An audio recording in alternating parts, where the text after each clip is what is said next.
cuánto es esa corriente de arranque. Esa parte vamos a verla el día de hoy.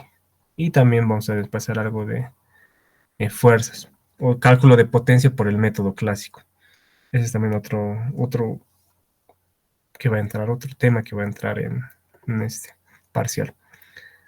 A ver, vamos a ver aquí ahorita les voy a presentar. Creo que es este. A ver.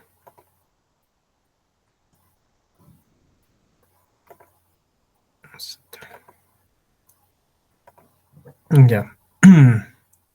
Entonces les voy a compartir la pantalla y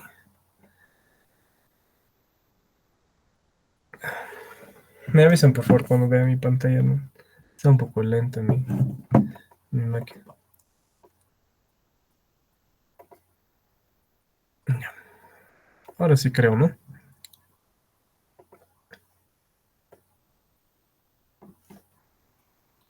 Bueno, para los que no han visto la clase grabada, hay un ejercicio parecido a este. No sé si cambia un poco los datos, pero generalmente esto es lo que va a entrar, digamos, en este parcial, que es el cálculo de la potencia de un motor por el método clásico. ¿Se acuerdan que hemos visto el otro método, que era el cálculo de la potencia del motor por el método de cadena cinemática, ¿no? El que hemos hecho con engranajes, relaciones de transmisión, cuplas de carga, diagramas de cuerpo libre. Entonces, ese es un método. Ustedes cuando hagan su proyecto también tienen que hacerlo por los dos métodos. Y se supone que haciendo por los dos métodos tendría que salir algo parecido, digamos, la potencia.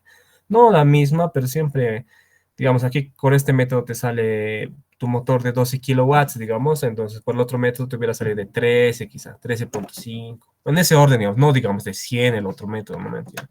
No se tienen que disparar. Es lo importante de estos ejercicios son esto. El cálculo de la potencia. Es esta formulita. Esta formulita es la que importa. Que dense cuenta que las unidades están, aquí están las unidades, ¿vean? La sumatoria de las fuerzas contrarias al movimiento están en kilogramos fuerza. Ojo, no están en newtons. La velocidad está en metros por segundo y 102 es un número, bueno, es un número, una constante, y n es un número del rendimiento, ¿no? No tiene unidades.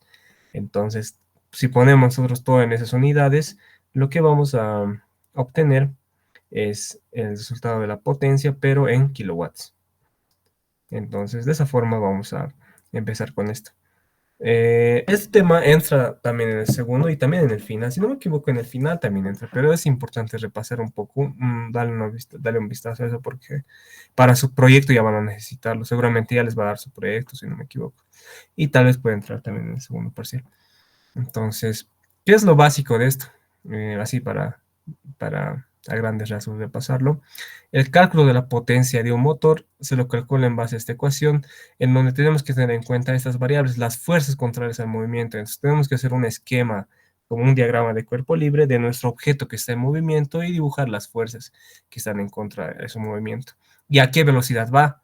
Y el rendimiento de su accionamiento. Solo necesitamos esos datos y podemos estimar más o menos la potencia que necesita el motor para mover ese equipo, para mover ese accionamiento.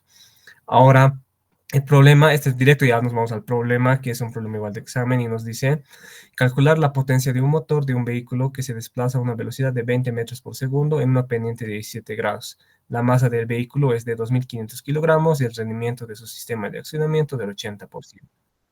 Y se tiene que considerar, dice, los siguientes esfuerzos, dice. A esfuerzos se refiere a esas fuerzas contrarias al movimiento. Esas fuerzas contrarias al movimiento. Entonces vean que él ya te está dando ya tus fuerzas contrarias al movimiento, porque si analizamos el movimiento de un auto, pueden haber varias, ¿no? La fricción, las fuerzas del aire. Por ejemplo, aquí aquí toma en cuenta la fuerza de rodadura que es entre las llantas y el suelo, y también la fuerza del viento. Y vean, pero la fórmula, la resistencia de rodadura ya nos da como una fuerza, dice 15 kilogramos fuerza por cada tonelada de que pesa el vehículo. Entonces, ¿cuántas toneladas pesa el vehículo? 2.5. Para hallar la fuerza total resultante debido a la resistencia de rodadura, entonces tendríamos que multiplicar 15 kilogramos fuerza sobre tonelada por 2.5 toneladas y hallaríamos ahí nuestro esto. Lo vamos a hacer claro, pero esa es la idea. Ahora vean la diferencia con esto. En cambio acá, fuerza del viento depende de la velocidad, es implícito, no es una constante y directa. Entonces, la fuerza del viento depende del cuadrado de la velocidad a la que va el automóvil. Entonces ya nos tiene aquí una fórmula. Y ojo, aquí lo importante es saber siempre en qué unidades está esta fórmula, porque ustedes van a ver, cuando hagan sus proyectos, van a ver del tren, digamos, para el tren hay una bonita ecuación también para calcular la fuerza del viento.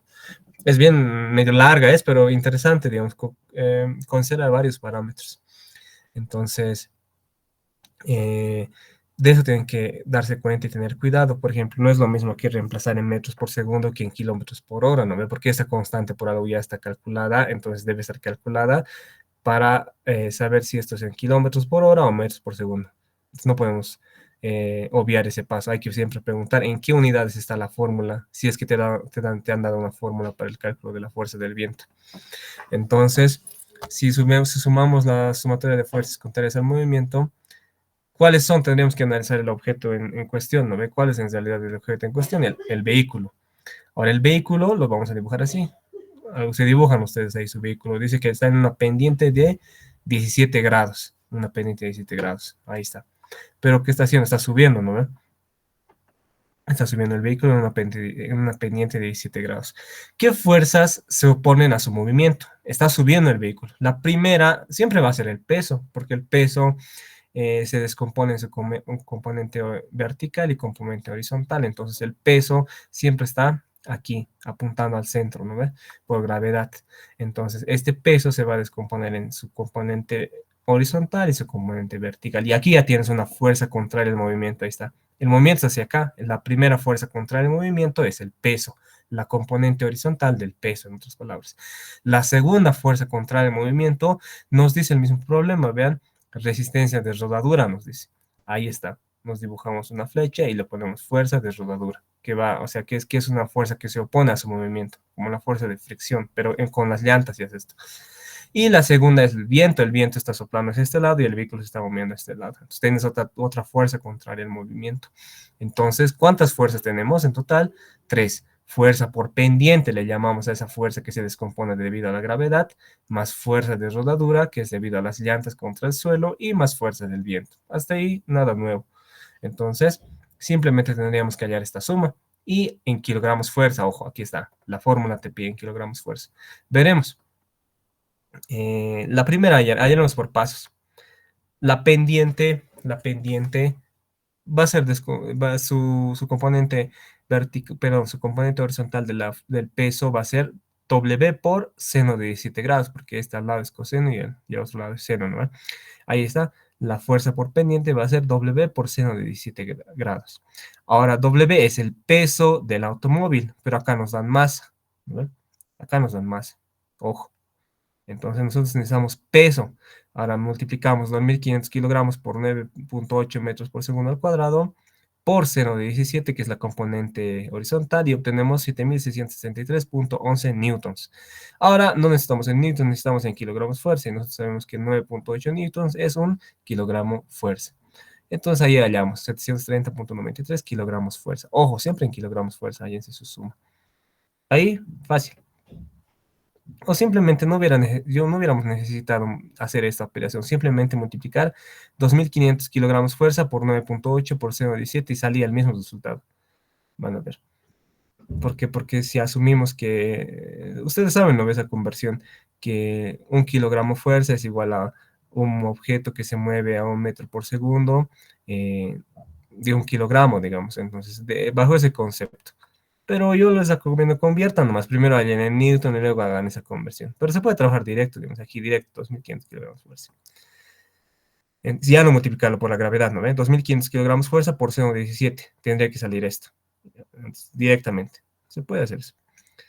Ahora, ojo, cuidado en el examen, aquí les digan, el peso del vehículo es 2.000 kilogramos fuerza, digamos, ya directo, ¿no? ¿Ya para qué van a convertir? No es lo mismo kilogramos que kilogramos fuerza, ojo. Ahora la fuerza por pendiente nos dice que es esto. Eso es lo que les decía, vean.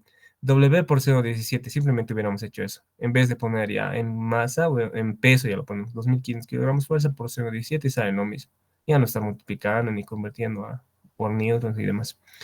Ahora la fuerza por soldadura nos dice que es 15 kilogramos fuerza por cada tonelada. ¿Cuánto pesa el vehículo? 2.5 toneladas o 2.500 kilogramos. Entonces multiplicamos, se van toneladas y hallas 15 por 2.5 que son 37.5. Listo, tienes tu fuerza por soldadura. Y por último, la fuerza del viento. En este caso, esta fórmula nos dice que la velocidad en esta fórmula está en metros por segundo. Eso siempre hay que fijarse porque no es lo mismo que esté en kilómetros por hora, millas por hora y demás. En este caso nos dice que está en metros por segundo. ¿Y el auto cuánto está yendo? 20 metros por segundo, entonces simplemente reemplazamos la constante 0,363 por 20 metros por segundo al cuadrado. Y nos dice, y esto nos da en kilogramos fuerza. Aquí no se preocupen de las unidades ni nada, porque vean, estos metros por segundo al cuadrado, no me de dónde sale kilogramos fuerza, no, pues. Esta fórmula ya ha sido deducida y ha sido obtenida de forma que lo que hayas te va a dar en kilogramos fuerza. Ya no hagas ese análisis de unidades ni demás. La cosa aquí obedece sus unidades, la velocidad, lo demás ya te olvidas. Entonces, ya tenemos esto, esto y esto. Simplemente tenemos que sumar porque esas son las fuerzas contrarias al movimiento. Tenemos que hallar esta sumatoria de fuerzas contrarias al movimiento, que son la fuerza dependiente más la fuerza de soldadura más la fuerza del viento. Sumando esos valores, hallamos un valor de 913.63 kilogramos fuerza. Esta es la fuerza que se opone al movimiento del auto. Esta.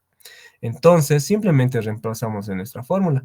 Decimos sumatoria de fuerzas contrarias al movimiento por velocidad dividido entre 102 por n. N es el rendimiento del sistema de accionamiento, es decir, el motor, o sea, todo este accionamiento que hemos visto, ¿no ven? La cadena, aquí tienen también su cadena cinemática, pues su eje del motor, cómo conecta las ruedas y demás. Todo eso lo resume en un solo rendimiento, que dice que es 0.8. Entonces nosotros simplemente reemplazamos la sumatoria que hemos hallado por la velocidad del automóvil, que es 20 metros por segundo, 102 por 0.8, que es el rendimiento del sistema de accionamiento en general. Y esto me da en kilowatts, dice la fórmula, y te halla un valor de 223.93 kilowatts. Entonces, para que nuestro automóvil suba esa pendiente de 17 grados con ese peso sin ningún problema, su motor tendría que ser mínimamente de 223.93 kilowatts para que vaya obviamente a 20 metros por segundo como máximo, ¿no ve? Si quisieras un auto que vaya, digamos, a 60 y tenga, en el peor de los casos, cruzar pendientes de unos, ponte 30 grados y que el auto pese unos 1.000 o 3.000 kilos y demás, ya otros cálculos y vas a ver que la potencia del motor va a aumentar. Entonces, de esa forma se hace el cálculo a grandes rasgos de la potencia de un motor. Ese es el cálculo de la potencia por el método clásico, así se lo llama. ¿Tienen alguna duda de esto, chicos? Como ven, no es tan complicado, ¿no? Pero va a entrar. O sea, esto generalmente entra en el final, pero por ahí entra este segundo, no sé. Porque yo, si no me equivoco, van a avanzar este tema. Saben avanzar antes de dar su segundo parcial. ¿Tienen alguna pregunta, chicos, de esta parte del cálculo de la potencia? Van a tener que hacerlo esto. Como les dije, van a tener que hacerlo esto en su proyecto también. ¿Tienen alguna duda? ¿O está todo claro?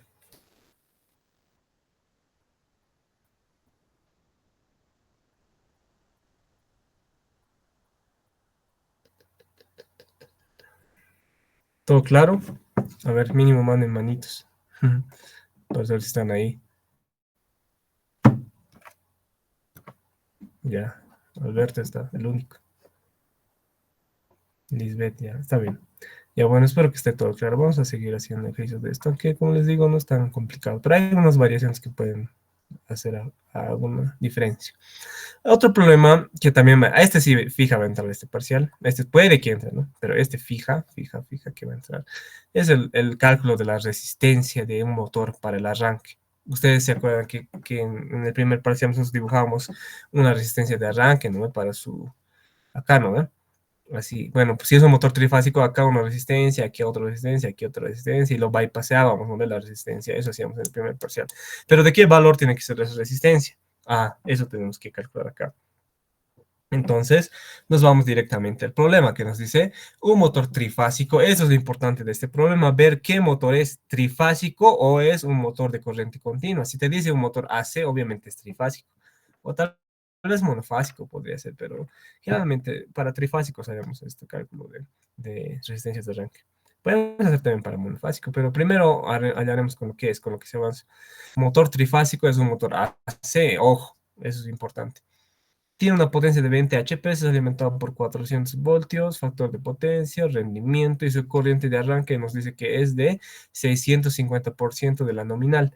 Dice la pregunta, hallar la resistencia que permita reducir la corriente de arranque a un 450%. Es decir, su corriente de arranque sin ningún tipo de resistencia para el arranque es de 6.5 veces la nominal. Alto.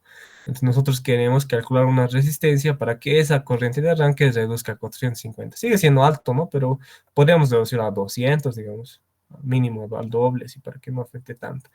Pero para el ejemplo está bien, 450%. Entonces, tenemos que hacer eso, hallar esta resistencia, el valor en ohmios, porque en ohmios va a ser. Entonces, ¿cómo lo hacemos? Tenemos primero que partir por el cálculo de la corriente. El cálculo de la corriente para un motor trifásico es de esta fórmula, ¿no? Ya sabemos, la potencia activa, raíz de 3 por voltaje. A ver, ¿qué me dice? ¿Qué voltaje es este? ¿De línea o de fase? ¿Qué voltaje es? Aquí, mira, está mal. Ahí no es. ¿Quién se anima? En esa fórmula, ¿ese voltaje es de línea o de fase? De línea. De línea, ¿no ve? Sí, eso no se confunda, ¿no? Siempre son cosas básicas, pero en el examen medio que te pueden hacer dudar, digamos. Nunca se confíen. Entonces, voltaje de línea, corriente de línea, entonces, ¿no ve? La corriente de línea estamos calculando aquí. Voltaje, por más que haya ese 6 de 3, no se confundan, esto viene de una deducción. En circuitos 2 se deducía esto, ¿no ve? Entonces, raíz de 3 por voltaje de línea por coseno de phi por el rendimiento. Entonces, simplemente calculamos la corriente nominal. Estamos calculando la corriente nominal de este motor. Tenemos información de la potencia, que son 20 HP, lo estamos convirtiendo a watts, aquí por 746. Las raíz de 3 siguen, no pasa nada. Y el voltaje nos dice 400 voltios. Aquí no dice línea a línea, vean. Pero generalmente cuando tenemos un motor, y es un motor así, como una estrella delta, digamos, que tiene para estrella y tiene para delta, los 400 volts siempre son en estrella y los otros son en delta. Entonces, acá como no nos dice nada, asumimos que este es voltaje de línea. Entonces, 400 voltios. También preguntan, ¿no? Si es esto línea o fase, pero aquí va el voltaje de línea, eso es lo importante. El factor de potencia nos da y el rendimiento también nos da. Entonces allá vamos y calculamos y hallamos una corriente nominal de 28.15 amperios. Esa es la corriente nominal del motor según el cálculo en base a su potencia y demás. La fórmula básica, ¿no? De corriente. Ahora, ¿para qué hemos calculado la corriente nominal? ¿Por qué? Porque un dato es acá. Nos dice que la corriente de arranque de este motor sin ningún tipo de resistencia de arranque es 6.5 veces la nominal. Ah, yo quiero saber eso, entonces ya tengo ahí un dato, vean. 6.5 por 28.15 va a ser esa corriente de arranque que tengo. Ya tengo un dato ahí. Para eso hemos calculado un dato ahí. Ahora, una fórmula para esto del arranque es la siguiente. Ya tenemos ese dato, ojo, no se olviden, tenemos la corriente nominal. Ahora tenemos que analizar lo siguiente. En el arranque, la ecuación del motor se reduce a esto. Voltaje es igual a la corriente de arranque por la resistencia de armadura. Aquí debería haber una E así, para representar la ecuación de un motor, ¿no? La Fm inducida más corriente de arranque por la resistencia de armadura. Pero cuando el motor está arrancando, no hay ese movimiento relativo entre el rotor y el estator, entonces no se genera una Fm inducida. Solo cuando hay ese movimiento relativo entre esos dos se genera esa Fm inducida, pero en el arranque, en el inicio, el motor está en reposo, por lo cual esa Fm no existe. Esa es la explicación. Pero entonces ya sabemos que para el arranque ustedes van a usar esta fórmula, que el voltaje va a ser igual a la corriente de arranque por la resistencia de armadura. Este voltaje, ojo, es el voltaje de fase. Estamos analizando una fase del motor, porque es un motor trifásico. Estamos analizando una fase, una sola fase estamos analizando. Ojo ahí. Cuando se trata de motores trifásicos, estamos analizando una sola fase. Entonces sería voltaje de fase, corriente de arranque de fase por resistencia de armadura. Que es la resistencia de armadura está representada en cada fase, ¿no? Fase A, fase B y fase C. Entonces, si despejamos de acá la resistencia de armadura, nos da que va a ser el voltaje por la corriente de arranque. Esta resistencia de armadura es por fase, ojo, nuevamente repito. Entonces, Para hallar el voltaje de fase dividimos entre raíz de 3, porque este 400 es voltaje de línea. ¿Cuánto le llega a esta resistencia de armadura de voltaje? El voltaje de fase, que es 400 sobre raíz de 3. Por eso estoy dividiendo, ojo, no estoy metiendo de los 400 directo, porque es por fase el cálculo. Dividido entre la corriente de arranque, 6.5 por 28.15 amperios. Entonces, de esta forma, vamos a calcular que la resistencia de armadura es igual a 1.26 ohmios. Es la resistencia de armadura por cada fase. ¿Se entiende? La resistencia de armadura por cada fase. Entonces, ahora analicemos el siguiente escenario. Vean. Si nosotros vamos a arrancar con una resistencia de arranque, porque esta es la resistencia de armadura. ¿Para qué nos ha servido calcular esta corriente nominal? Para calcular esa resistencia de armadura. En un inicio, el motor no arranca sin ninguna resistencia de arranque. Vean, la única resistencia que hay es la resistencia de armadura. Pero si nosotros necesitamos o queremos agregar una resistencia de arranque, se tiene que conectar en serie con la resistencia de armadura. Entonces, aquí eso se presenta acá. Esto es sin resistencias de arranque. Ahora la fórmula, cuando usamos resistencias de arranque, cambia. Es lo mismo, pero ponemos en serie una resistencia de arranque. Por eso se suma, está en serie esa resistencia de arranque.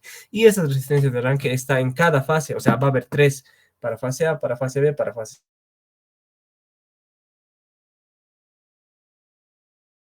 Entonces, cuando ya estamos arrancando con una resistencia de arranque, esa fórmula cambia y tenemos lo siguiente: voltaje es igual a corriente de arranque por resistencia de armadura más resistencia de arranque. ¿Qué queremos hallar de acá? La resistencia de arranque, eso es lo que nos pide el problema. ¿Cuánto va a ser la resistencia de arranque? Si quiero 4.5 veces la nominal nomás. Entonces de acá despejo la resistencia de arranque y me hallo con esta relación, que va a ser el voltaje sobre la corriente de arranque menos la resistencia de armadura. La resistencia de armadura ya la habíamos calculado aquí, por acá nomás. Para eso nos servía, porque ¿dónde teníamos ese dato? De acá. Por eso es importante primero plantearse esta ecuación sin resistencia de arranque para armadura. Una vez que tienes esto, ya plantearte la otra ecuación con resistencia de arranque y que tu incógnita sea la resistencia de arranque. Entonces ya tienes este dato, tienes este dato, tienes este dato, reemplazas. Nuevamente el voltaje es el de fase, 400 sobre raíz de 3.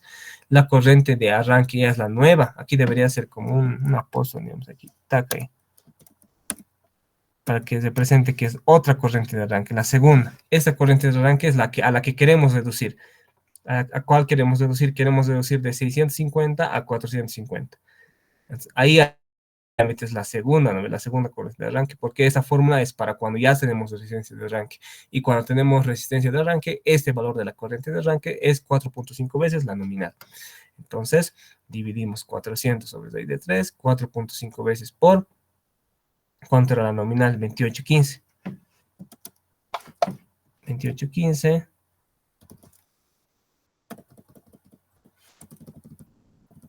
¿Sí? Menos 1.26 ohmios.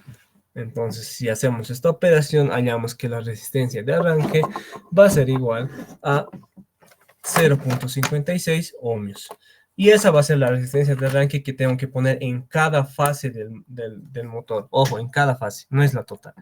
En cada fase nosotros tenemos que poner ese valor de resistencia si nosotros queremos reducir la corriente de arranque de un 650% a un 450%. Entonces, de esa forma, o sea, no es tan complicado, ¿no? Simplemente hay que tener en cuenta las ecuaciones. Para el arranque es una ecuación y para aquí, esta ecuación es cuando arrancamos sin resistencia de arranque en serie, solo resistencia de armadura nomás. ¿Para qué nos sirve? Para hallar esa resistencia de armadura. Ahora, una vez que hemos hallado la resistencia de armadura, ya podemos plantearnos otra ecuación considerando ya el arranque con resistencias. Entonces, cuando arrancamos con resistencias, lo que va a variar es que le sumamos una resistencia en serie a la armadura. Ahí está. En serie a la armadura, por eso se suma. Entonces, de aquí despejamos y reemplazamos los datos que tenemos y hallamos que la resistencia de arranque es igual a 0.56 ohmios. Eso es por cada fase. Y esa sería la respuesta. ¿Tienen alguna duda de este problema, chicos? Puede haber para motor de corriente continua. Vamos a recuperar una clase presencial porque no sé si pasamos el jueves o martes podemos pasar. dependiendo cuándo sea su examen, ¿no? Si es que va a ser el 30, el jueves vamos a pasar de forma presencial y ahí vamos a hacer para un motor de corriente continua. Es lo mismo, pero ya no se usa esto, ¿no? Ya usarías la ecuación P es igual a B por I nomás, ya no nada que ver de factores de potencia ni nada. Y aquí también, esta sigue la misma ecuación, la misma lógica, pero aquí ya no varía. Cuando hacemos un motor de corriente continua ya no analizamos por fases, pues o sea, solo hay una fase, ¿no? Ya no se hace este análisis de dividir entre tres y demás. Esa es la variación.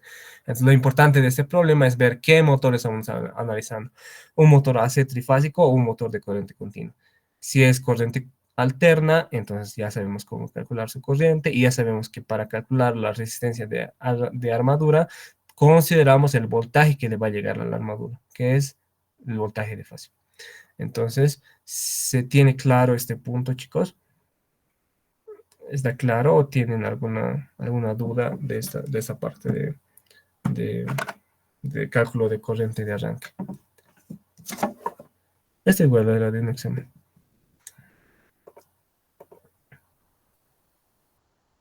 Voy a buscar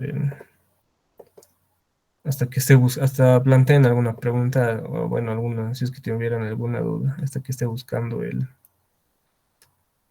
problema que quería mostrarles en cada decimo.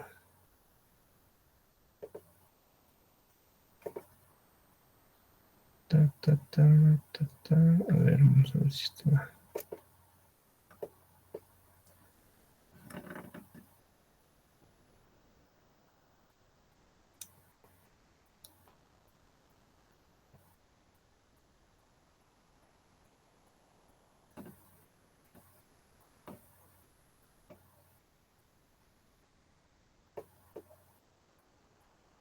Ya.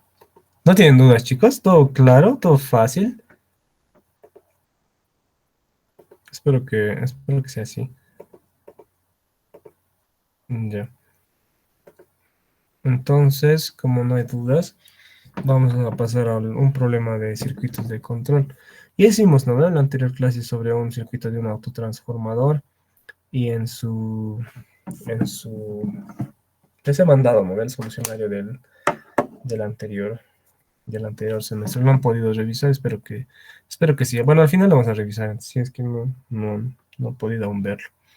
Pero primero yo quería ver el problema que sí puede entrar, que es el arranque de un motor a través de la conmutación de conexiones de estrella a triángulo. Entonces, vamos a verlo encarecimo. El problema simple, van a decir, se tiene un sistema de accionamiento de un motor que realiza o va de un punto A hacia un punto B y de un punto B hacia un punto A. Entonces, de forma automática te lo dice. Bueno, acá es el requerimiento, ¿ven? Entonces, el enunciado del problema sería, se tiene un sistema de accionamiento que va de un punto A un punto B. Después de llegar al punto B, retorna al requerimiento de un punto B a un punto A. El motor es de corriente alterna, trifásico, y para el arranque se considera arranque estrella triángulo. Ese sería el enunciado. Como se puede ver, simplemente dos puntos, de un punto a un punto B.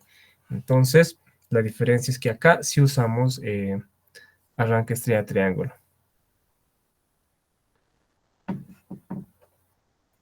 Entonces, espero que se entienda esa parte. Ahora, veamos las diferencias o lo que tienen que hacer en el examen y cómo tienen qué hay que considerar, digamos, para estos problemas. Lo primero es el nombramiento de los bornes del motor. Vean esto. En el primer parcial veo el varios no han debido poner esto o se han puesto. Entonces, eso van a tener en cuenta, porque aquí sí se fija eso, se fija estrictamente el eje que sea bien los bornes del motor, porque aquí sí es importante, vean. Primero tenemos, iremos por pasos, tenemos la alimentación, tenemos este KM1 que va a ser el que va a alimentar al motor y que va a ser total en un sentido de giro. En este caso vamos a asumir que va a ir a ser total a la derecha, o que va a ir de A hacia B, está yendo de A hacia B. Este que va a hacer está haciendo la inversión de giro. Vean, está intercambiando dos de las tres fases. La 1 va a la 1, la 2 va a la 3 y la 3 va a la 2. Está intercambiando dos de las tres fases, por lo cual este contactor lo que hace es invertir el giro. Va a ser hacia este lado. Este va a ser el que bande cuando el motor vaya de B hacia A, cuando retorne. Listo. Ahora abajo se tienen que dibujar dos contactores más. Uno que te haga la conexión en estrella o en triángulo, perdón, en delta o en triángulo, y otra que te haga la conexión en estrella. Entonces, ¿cómo se dan cuenta? ¿Cuál va a cuál, digamos, si es que no tuvieran, digamos que se han olvidado, no han estudiado, a ver, se dibujan, pues, vamos a hacerle Paint, porque no tengo otro editor. Tengo Paint 3D, pero no vale la pena. Ya. Entonces, ustedes se dibujan, a ver lo de siempre, así se dibujan su bobina y su conexión así. Tac. Porque la delta es lo que causa problemas, ¿no? La estrella solo es unir todos los bornes y lo otro que vaya a las líneas. El delta es un poco, te puede hacer equivocar, digamos. Tal vez no. Entonces, vean, ¿cómo conecto? Porque estos son los bornes del motor. U1, B1, W1 es de 6, ¿no ven? 6 puntos, si quieren decirlo así. 1, B1, W1 y U2, B2, W2. Entonces, ¿cómo conecto para conectar en delta y cómo conecto para conectar en estrella? Entonces, esta es tu bobina, pues, en el motor. Esta es tu conexión en delta y esta que sea tu conexión en estrella del motor. Entonces, vamos a ver esquemáticamente cómo pueden conectar. Así para que quede claro y tampoco, no sé, si es que en el examen se olvidan, digamos. Entonces se pueden dibujar su triangulito y empiezan a enumerar, pues aquí esto que sea U1, la bobina 1 y su U2. O sea, su borne 1 y su borne U2. Aquí está. En el motor físicamente U1, U2. U2, al otro lado. Esta que sea, me olvidado aquí. Ya, esta que sea la B1 y la B2. B2. Y esta que sea la W1 y la W2. Listo.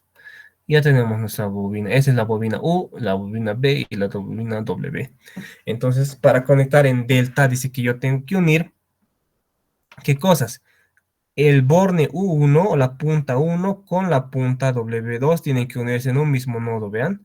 Esta punta 1 con la punta W2. Ah, entonces, ¿dónde está la punta 1? Aquí está, vean. Yo saco con cable desde acá, paso por el contactor, que va a ser este, el contactor que me va a hacer la conmutación en triángulo, o sea, lo conecto al primero, y tengo que conectar U1 con W2. Entonces, aquí está, U1 lo conecto con W2. Aquí está, el W2. Listo. Ya he hecho la primera conexión. Ahora B1, ¿con qué tengo que conectarlo? Aquí veo mi esquema. B1 tiene que estar en el mismo nodo que U2. Ahí está. B1 tiene que estar en el mismo nodo que U2. Entonces, B1, o sea, paso por el contactor, tiene que estar en el mismo que U2. Ahí está. U2 y B1 son lo mismo nodo son. U2 y B1. Y por último, W1. ¿Con quién tengo que conectar W1? Aquí está W1.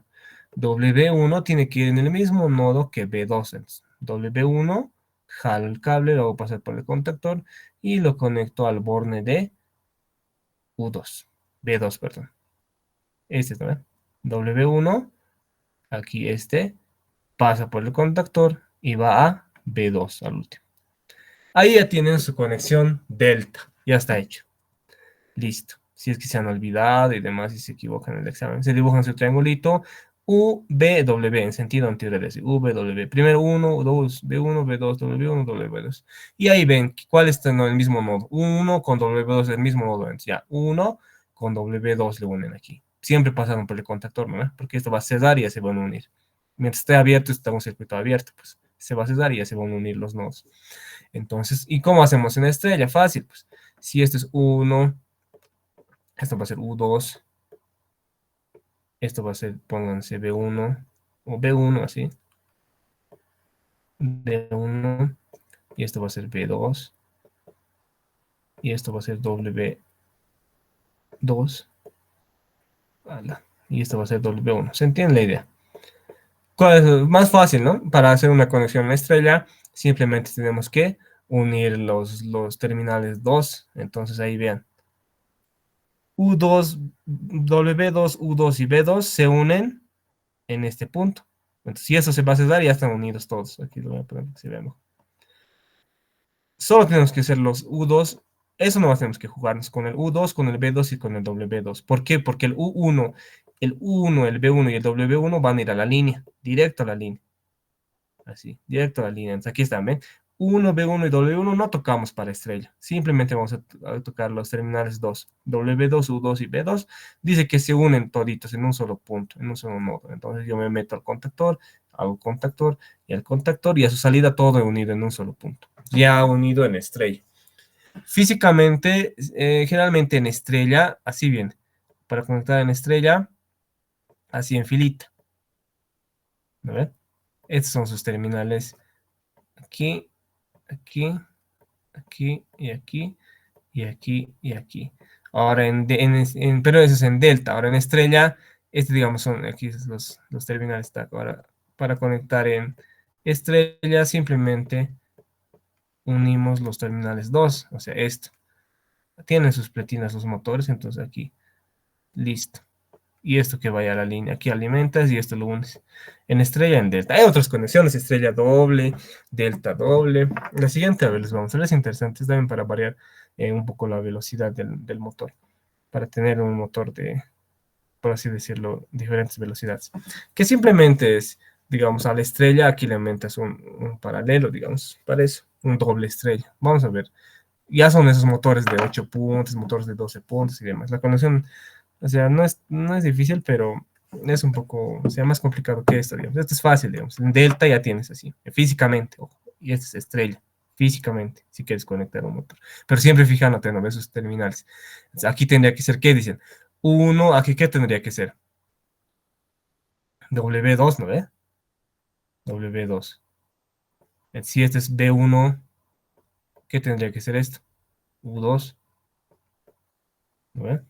B1, U2. Y si esto es W1, el terminal W1, este terminal de aquí, este perno, bueno, esta salida acá, no es un perno, esta conexión, este borne tendría que ser B2.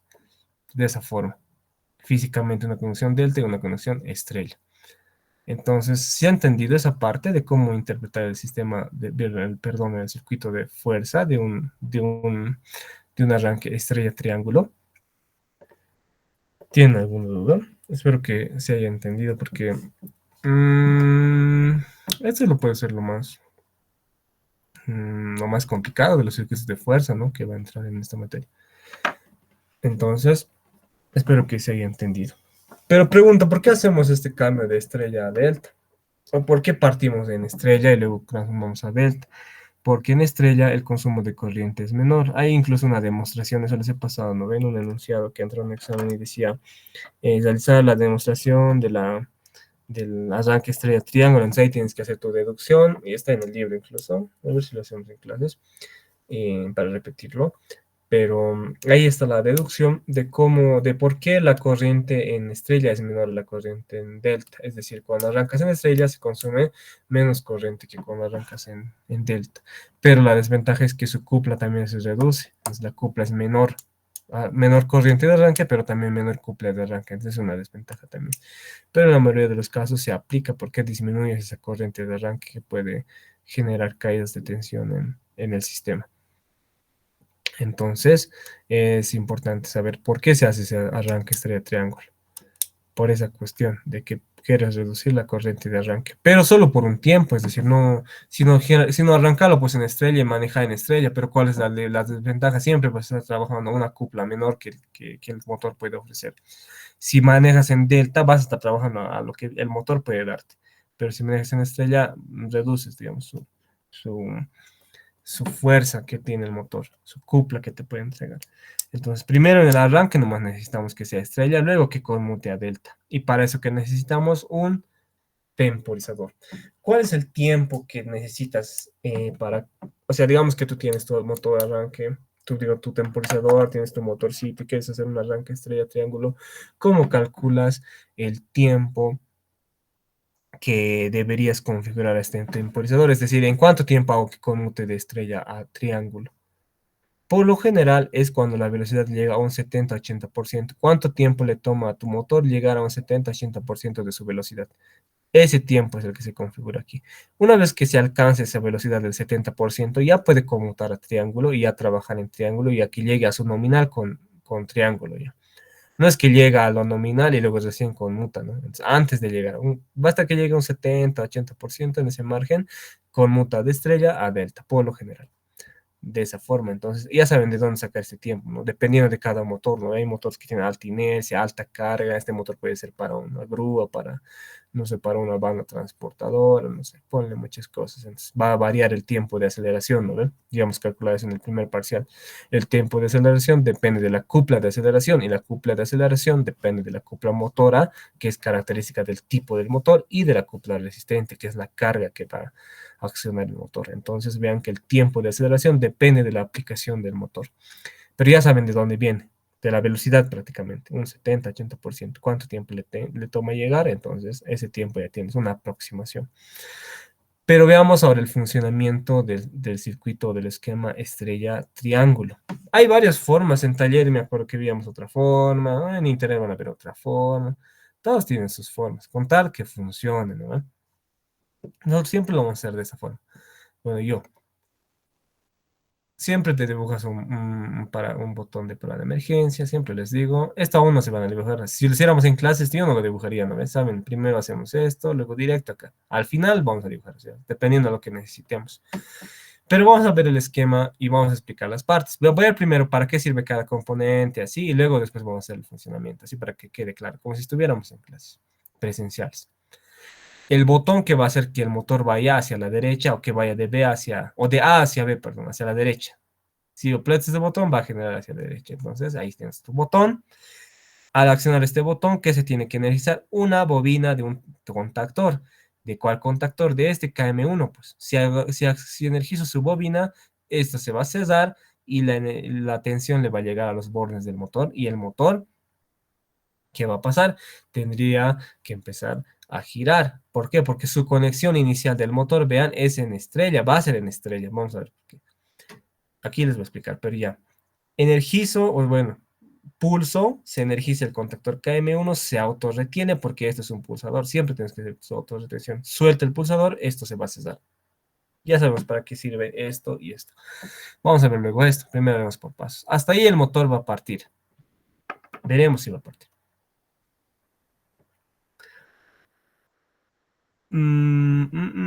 Ya, pregunta.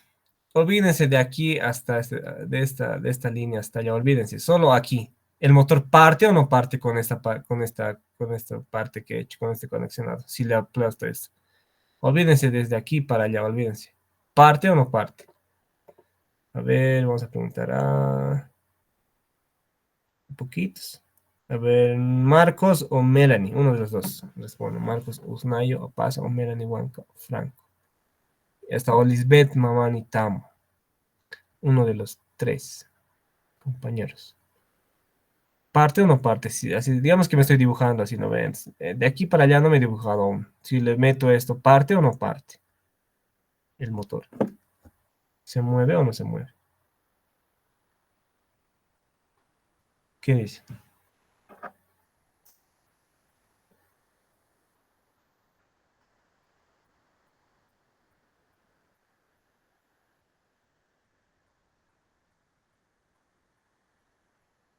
¿Cómo es? ¿Están ahí o han dejado grabando? Hmm, ¿Nadie?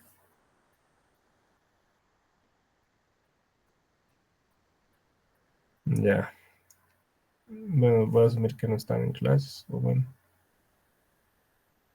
El problema es que no parte. Es decir, ¿por qué? Porque para que parta tiene que estar sus bobinas del motor conectadas, pues sus bornes secundarios. Entonces, si me meto aquí nomás directo, si no he dibujado nada de aquí para allá, esto se va a seguir abierto y esto va a seguir abierto. Nunca has conectado los bornes de las bobinas del motor. No parte, pues.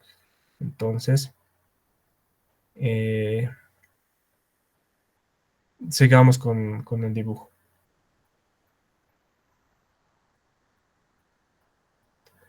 ¿Qué es el siguiente elemento que sigue en el circuito de control? Van a ser los contactores, bueno, los contactos auxiliares KM1 y KM2. Aquí están. Entonces, ¿qué va a pasar?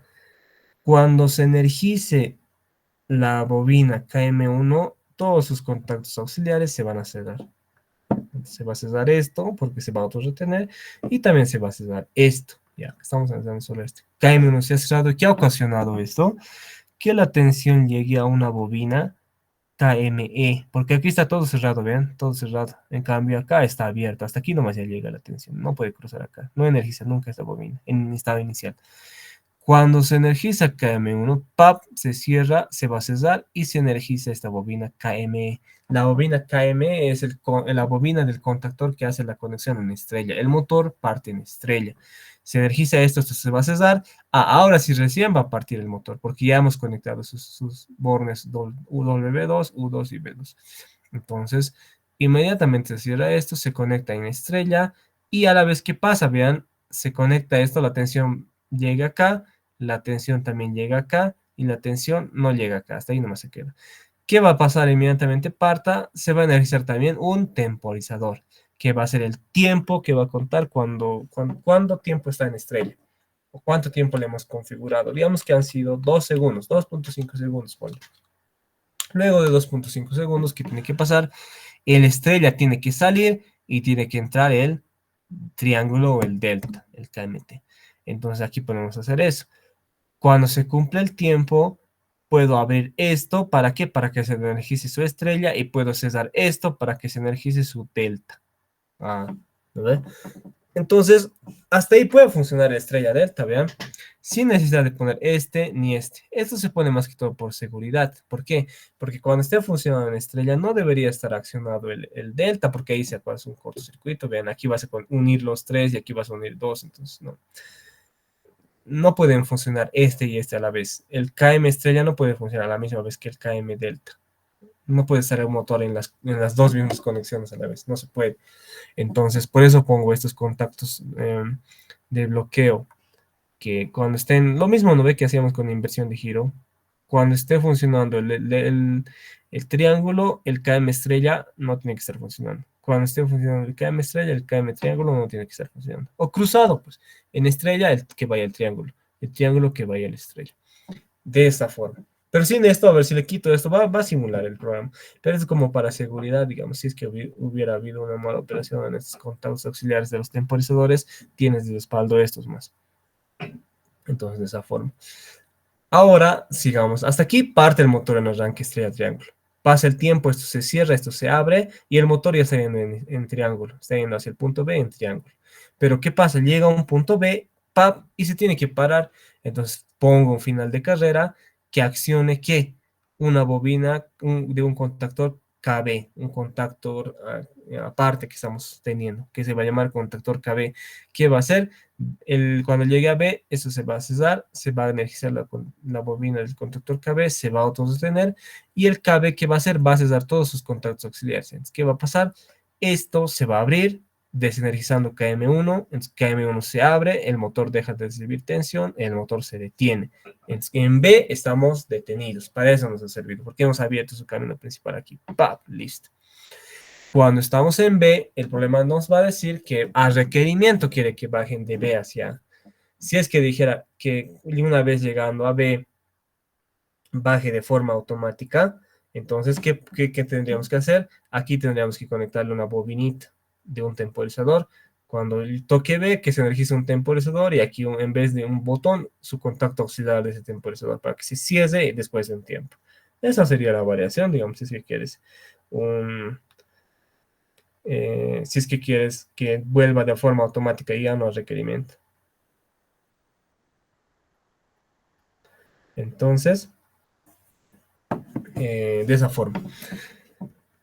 Cuando quiero que vuelva de B hacia A, voy a hacer la inversión de giro. Este va a entrar, pues este ya no. Entonces, ¿qué pasa? Pulso, se va a energizar KM2, se va a autosostener. Cuando estoy con KM2, el KM1 por nada del mundo se tiene que encender. Por eso le pongo su contacto auxiliar del KM2 acá. Ojo, aquí está mal, vean. ¿Aquí qué debería ser? KM2. Ya me estamos corrigiendo. ¿Y qué debería hacer? KM1. KM1. De esa forma debería ser. Cuando está funcionando el KM1 se va a abrir y el KM2 por nada el 1 va a entrar. Cuando está funcionando el KM2 se va a abrir, el KM1 nunca se va a energizar. Es cruzado. Pero ojo, cuando bajo de B hacia A, también tengo que hacerlo con el arranque estrella triángulo. ¿Cómo hago eso? Simplemente pones un KM2 acá. ¿Por qué? Porque este es el circuito, o sea, esta parte, todo esto, es el circuito del arranque estrella triángulo. Solo esta parte del circuito de control. Entonces yo puedo usar esta parte tanto para la subida como para la bajada. De esa forma solucionas el problema. Simplemente añades aquí. ¿Por qué? Porque cuando baja, a través de esto ya se va a alimentar mi circuito de estrella delta. Lo mismo va a funcionar. Cuando sube, a través de este lado. Entonces, de esa forma tienes tu parte de circuito del arranque estrella delta. Entonces yo energizo esto, bueno, pulso esto, se energiza KM2, se autorretiene, se va a cesar este contacto auxiliar y va a funcionar o va a iniciar la parte del circuito que hace el arranque estrella delta. ¿Qué va a pasar? Va a energizarse primero en estrella y a la vez se va a energizar el temporizador, va a pasar un tiempo, se va a abrir esto, se va a cesar esto, el motor ha pasado de estrella a delta. Y en delta el motor va a seguir yendo hasta ¿cómo hago que se detenga? Pongo al final, perdón, al principio del circuito, un final de carrera que esto se va a abrir y va a desenergizar todo el circuito deteniéndose en A. Entonces ya les he explicado cada parte del circuito y vamos a empezar con la simulación. Cuando estamos en el punto A, vean, solo está encendido el punto A. Estamos en A. Si la aplasto esto, ya lo quito. Cuando estamos en A, bueno, la luz en A tiene que estar encendida. ¿Cómo hacemos esa condición? Si no estoy subiendo, ni tampoco estoy bajando, y ni tampoco estoy en B, tengo que estar en A, bajo esa lógica. Siempre les menciono eso. Ahora, ¿cómo funciona el circuito? Voy a ir hacia la derecha, estoy yendo de A hacia B. Vamos a poner pausa, energizado el pulsador, KM1 se ha energizado, se ha autorretenido, el KM1 se ha cerrado. Entonces esto se ha cerrado. Se ha cerrado, le ha llegado tensión al motor. Y también su contacto auxiliar KM1 se ha cerrado acá. Tac. La tensión ha pasado por acá. Ha energizado la bobina KME. Lo ha cerrado esto. Y el motor ya tiene su conexión estrella. El motor ya está partiendo. Y al mismo tiempo que está partiendo, en el instante que está partiendo, se ha energizado un temporizador. Este temporizador va a contar cuánto tiempo va a estar en estrella. Terminado el tiempo, va a abrir esto y va a cerrar esto. ¿Para qué? Para que pase del contactor KM estrella al contactor KM triángulo. Sigamos. Creo que está en 5 segundos. Bueno, van a ver la conmutación. El motor no se tiene que detener, ya ve. Ahí está. Pausa. ¿Qué ha pasado? Ha terminado su tiempo, esto se ha abierto y esto se ha cerrado. Entonces, si se ha abierto, se ha energizado KME, KME se ha abierto. Y si se ha cerrado, se ha energizado KMT. KMT se ha cerrado. Entonces hemos pasado de conexión estrella a conexión triángulo. Entonces, y aquí está el respaldo, si está funcionando en triángulo, por más que esto falle, hubiera falla de contactos en sus contactos auxiliares y demás, si está energizado el KMT, esto va a estar abierto. Por más que esto falle y se cierre por error, nunca va a pasar, nunca se va a energizar KMT. Por eso es más que por seguridad, digamos. Porque si esto en la realidad se puede sulfatar los temporizadores, generalmente en condiciones de humedad, sus contactos se sulfatan y demás, siempre hay que hacer el mantenimiento, limpiarlos y demás. Puede haber un error, digamos, no es tan común, pero podría pasar. Pero sin eso igual va a funcionar, van a ver. Ya hemos hecho el cambio de estrella a delta. Estamos yendo con delta, ya estamos funcionando. Es la operación normal del motor en triángulo o en delta. De forma normal está energizándose, está funcionando en delta, su funcionamiento normal. Para el arranque nomás uso estrella. Pero está yendo hacia B, de A hacia B está yendo. ¡Pap! Llega a B, ¿qué va a pasar? Que se energice este final de carrera. Vamos a poner la simulación. Ya. ¿Qué ha hecho esto? Este final de carrera ha hecho que ha llegado a un punto B y que ha hecho, se ha energizado este contactor KB que me indica que está en el punto B, se ha cesado su contacto auxiliar, se ha autorretenido esta bobinita y que ha hecho también esto, ha cesado los contactos auxiliares del KB, de ese contactor KB. ¿Cuáles eran sus contactos auxiliares? Primero que nada, el que está en la rama de alimentación al KM1. Se ha abierto, el KM1 ya ha dejado de estar cerrado, se ha abierto, el motor ha dejado de subir tensión, por lo cual el motor se detiene. Ojo. Y el segundo que nos sirve es para su luz. Si quiero que esté en B, entonces le pongo un abierto y cuando se energice KB se va a cesar y se va a energizar su luz en B. Entonces, estamos en B. Continuemos con la simulación. Estamos en B. No pasa nada, podemos estar todo el tiempo que queramos en B porque no dice que automáticamente va a volver de B hacia A requerimiento. Entonces, para que vuelva, yo tengo que aplastar este botoncito. Entonces, aplasto. Listo. ¿Qué ha pasado? He aplastado el botón de B hacia A, se ha energizado KM2, se ha autorretenido, ¿ya? ¿Qué es lo primero que ha hecho esto? Vean, KM2 ha abierto esto. Esto estaba cerrado, se ha abierto. ¿Para qué? Para desenizar KB. Porque si yo no ponía este contacto auxiliar KM2 aquí, el KB iba a seguir cerrado. Este KB iba a seguir cerrado. Ya estoy bajando, vean, aquí ya estoy bajando, pero este KB iba a estar, sigue energizado. Y como si está energizado, esta luz de bajada y la luz en B iban a estar prendidas al mismo tiempo. Entonces, esa es la razón por qué ponemos un contacto auxiliar de KM2 aquí al lado.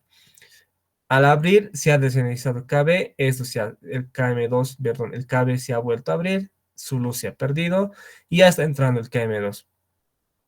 Aquí, perdón, aquí el KM2 está entrando. Entonces, eso ha pasado. Ahora, para la ida de B hacia A, yo les dije que tengo que tener las ángeles de triángulo. Entonces, inmediatamente que KM2 se ha energizado, también se ha energizado esta parte. TAC se ha cerrado y ha iniciado, ¿qué ha pasado? Se ha energizado el contactor KM estrella, se ha conectado una estrella, al mismo tiempo se ha energizado un temporizador, ha pasado el tiempo, esto se ha abierto y eso se ha cerrado, eso va a pasar. Veamos, estamos en estrella partiendo y bajando ya estamos de B hacia A. Y va a ocurrir la conmutación de estrella a triángulo. Seguimos en el mismo sentido de Julio, ya ha ocurrido la conmutación, vean, pero seguimos bajando. Entonces, se ha abierto, se ha cerrado y estamos funcionando con KMT. Ese es el que vamos a ver siempre, de forma normal, KMT. Está bajando hacia A y cuando llegue hacia A, ¡pap! Que toca otro final de carrera, que desenergice todo y que se pierda todo, excepto la luz en A, que diga que estamos en A, pero el motor se ha detenido. Entonces, de esa forma funciona el arranque estrella triángulo con inversión de giro. ¿Se ha entendido, chicos? No sé si ha sido un poco extenso, de todas formas. Ya llevamos casi más de una hora de clases. Planeaba que sea una clase corta, porque no son tampoco muchos. Entonces, ¿se ha entendido, chicos, esta parte del circuito de fuerza y control? ¿O tienen alguna duda o alguna pregunta adicional a lo que hemos explicado? Les voy a pasar el circuito de lo que hemos hecho ahorita por WhatsApp, entonces, para que lo vean, ¿no? Para que lo vean en sus carecimos y vean también de nuevo su funcionamiento. Si no tienen ninguna pregunta, ninguna duda, pues esta sería la clase de hoy, ¿no? Una clase corta, porque a lo que he visto no son muchos. Y vamos a hacer también una clase presencial ya, no sé si va a ser jueves o el martes, tal vez podemos recuperar, no sé. Dependiendo, les voy a consultar a ustedes qué día disponen de tiempo para poder recuperar. Dependiendo también de las fechas de ese examen, ¿no? Si es que se retrasa un poco, entonces estamos bien y vamos a seguir pasando nuestro horario. Espero que se haya entendido, chicos. La siguiente clase también vamos a hacer otro de arranque estrella triángulo y vamos a hacer variaciones de ese problema de resistencias de arranque. Entonces, si no tienen ningún